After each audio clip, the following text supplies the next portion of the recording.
What's up, y'all? This is Clinic Diaries, episode 4. Let's get it.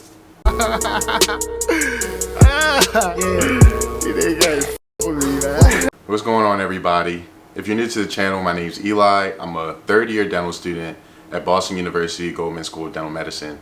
On this channel, I make vlogs of my dental school experience as well as videos with advice for pre-dental students. So if that's something that interests you, please make sure you subscribe, like the video, comment under the video, share the channel with anybody else that might find it interesting. In this series, I describe my experience as a dental student, as a provider in the dental clinic at my school.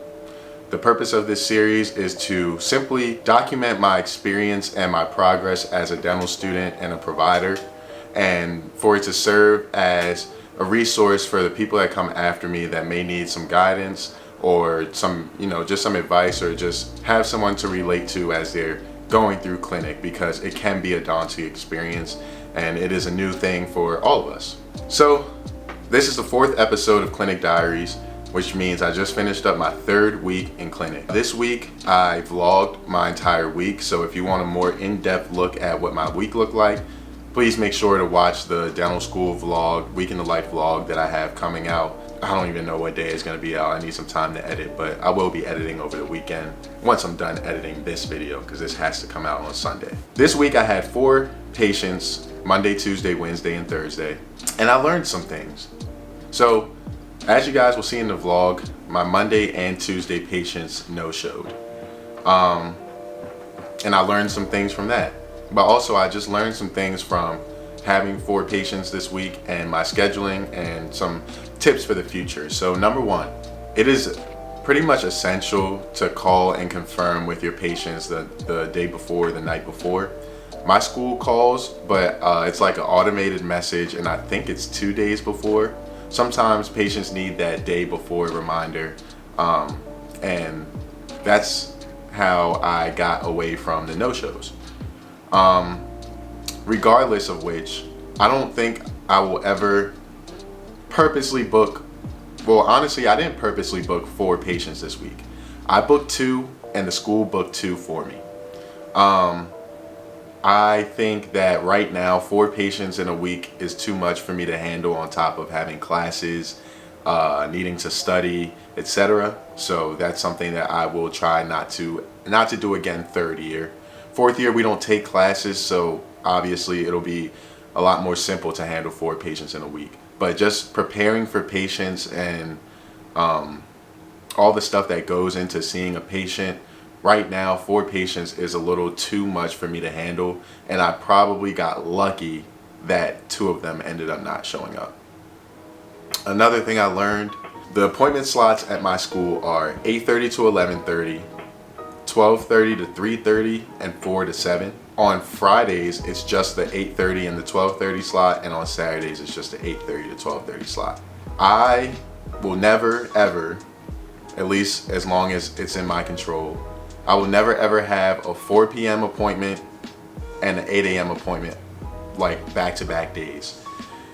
You'll see from the week in the life vlog that, like, I was dead tired after my appointment on Thursday, and I really had less than 12 hours before I had to get up, come back to school, and do it all over again for another patient. I don't recommend it at all. On top of which, last night, because today's Friday, last night, Thursday night, I was in bed at 10 o'clock, and that's not normal for me, honestly, but I was just that tired. I was that tired, and I really got a good like 8 or 9 hours of sleep last night, and I really needed it. Like, it was definitely an exhausting week. You'll see from the week in the life vlog, I keep saying that, but yeah.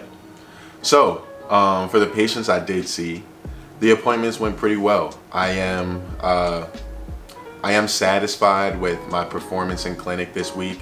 I know in the last Clinic Diaries episode I was talking about mistakes I made, and I try not to beat myself up. It's way too early in the clinic. I'm still learning.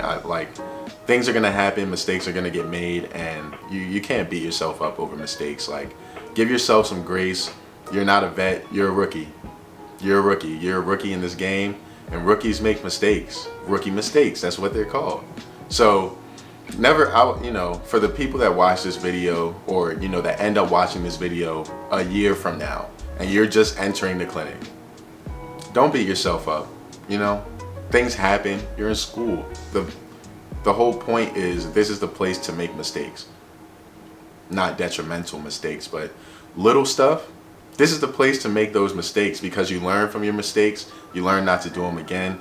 And eventually, when you graduate school and you become a provider that is responsible for yourself, responsible for your own money, responsible for your own mistakes, the stakes are higher. It's more important that you do the right thing. So right now is the time to learn what not to do.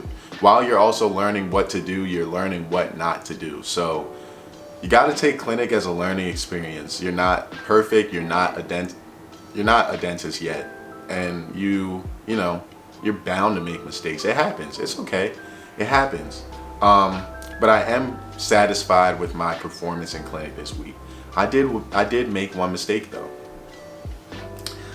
This week I had to take impressions and pour impressions for the first time on a patient.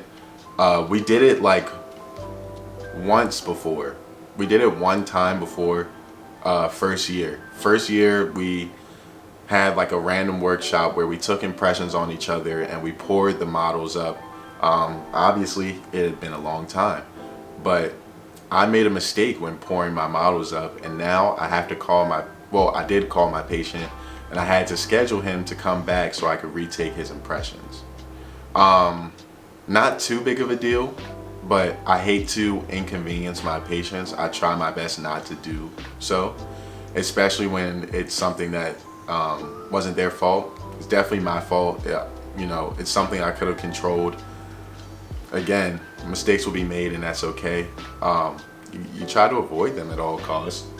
I'm watching the clock because I do have to catch the bus. I have class at 1 o'clock and it's 12:37, but I wanted to record this video real quick so I could edit it and get it out, but mistakes will be made. It's okay. It happens. As much as we don't want to make mistakes, as much as we want to be perfect, it happens. It was not as major of a mistake as last week. Last week, in the grand scheme of things, wasn't a super major mistake either, but it's a learning lesson, and that's what dental school is for. So overall, so my phone's on a charger across the room, and I keep glancing over there because I see it lighting up. But overall, this week in the clinic was good. I'm satisfied. I booked my first filling, so I have that coming up in a few weeks. I got a denture patient on top of the one that I already have, but I was kind of handed the denture patient in the middle of the process. So I got my very own denture patient, which is nice. I'm looking forward to that. And what else? Things are moving. Now, balancing clinic and class is not getting any easier. I will say it's not getting any easier, but like I said I don't even think I said it in one of the Clinic Diaries videos, but I definitely said it in one of my vlogs from earlier this year. Staying on top of your classes is the key of third year. Honestly, like balancing clinic and classes is a lot, but if you stay on top of what you need to do, it will feel like less stress.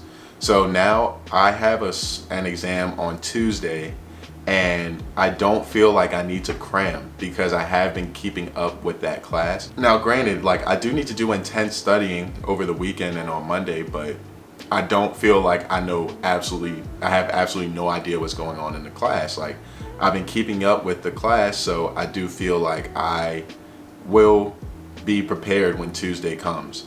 One lesson I learned in undergrad and before is you want to prepare for the exam like it's the day before it actually is. So I want to be ready to take that exam on Monday, and I feel like I will be prepared for that. But had I not been keeping up with my classes and keeping up with what I need to do, I may not have that confidence in my ability to take the exam. So definitely happy that I've been on that wave of like just keeping up with what I need to do.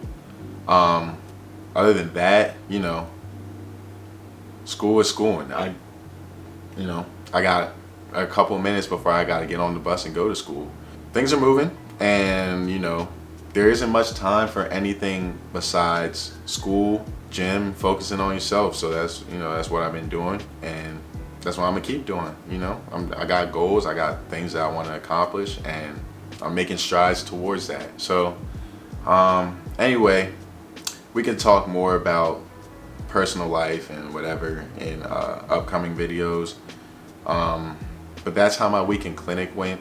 And for anyone that's watching this that's looking for someone to relate to or some advice for clinic, is just be confident in what your dental school has taught you.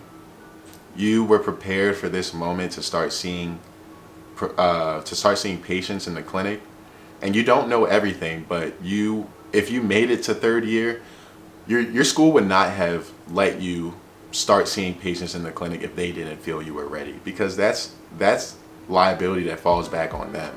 If a patient wants to sue, they're going to sue the school, not you. So the school feels responsible in ensuring that you are competent enough to take care of real patients. So you should feel confident in yourself, and you do have the ability, and you are going to make mistakes, but you are going to learn from them, and it will lead you to be a great provider. And that's all I have.